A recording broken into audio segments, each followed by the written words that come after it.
The first civilization that came to light within the area we generally refer to as Greece was the Minoan, which developed on the island of Crete around 2000 BC,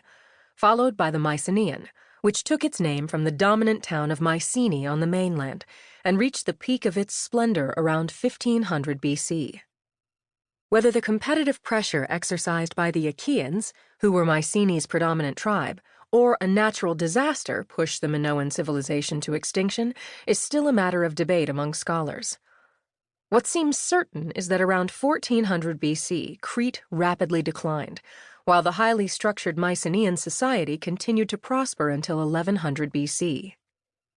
The affluence and sophistication that Mycenae's society proudly displayed in its imposing palatial fortresses derived from a well-organized feudal-like system capable of avoiding the stagnancy of a pure agrarian mentality, thanks to the enriching input that its seafaring activity produced, especially through trade and commerce.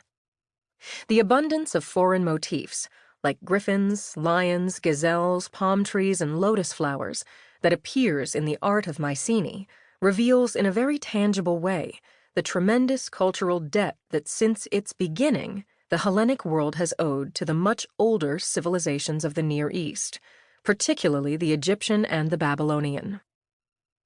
When we talk about ancient Greece, it is important to stress the difference between the terms Hellenic and Hellenistic. Hellenic, from Hellas, the ancient name of Greece, is used to describe the period that precedes Alexander the Great, the Macedonian king who in the 4th century BC conquered the city-states and absorbed their rich culture within the melting pot of his immense empire. That new phase of history is referred to as Hellenistic, meaning Greek-like, rather than simply Greek. According to some scholars, the collapse of the Mycenaean world was caused by a wave of primitive and violent conquerors called Dorians descending from the north. Displaced by the newcomers, many local tribes were forced to abandon their land and disperse across the Aegean.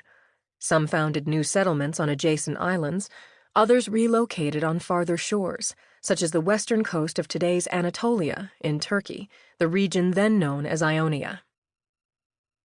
Before the havoc caused by the northern invaders lost its impetus, with the final merging and fusion of different tribal and ethnic identities, many centuries of unrest were to elapse with corrosive consequences on the cultural heritage of early Greece, including the disappearance of the Mycenaean written language, known as Linear B, so called because it was the second example of Mycenaean writing felt to be less pictorial or linear than hieroglyphic or photographic.